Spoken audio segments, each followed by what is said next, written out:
काँग्रेसच्या काळामध्ये कुठलंही युद्ध नसताना 1200 रुपयाला सिलेंडर मिळायचं. आज युद्धाची परिस्थिती असताना 900 950 रुपयामध्ये सिलेंडर मिळतंय.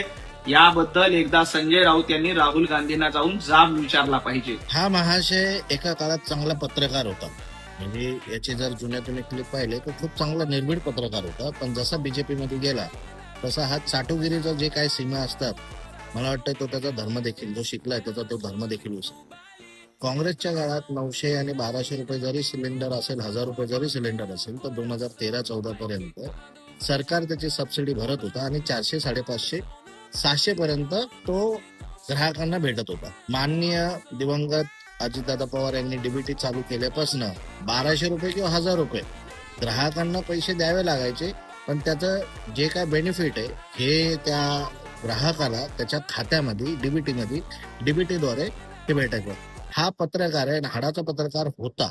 आता फक्त लाचार आणि चाटुगिरी करणारा चाट्या झालेला आहे. कोणी याचं नाव पण नाही माहिती, पण किती लाचारी असते हे तर या व्हिडिओतून दिसतं.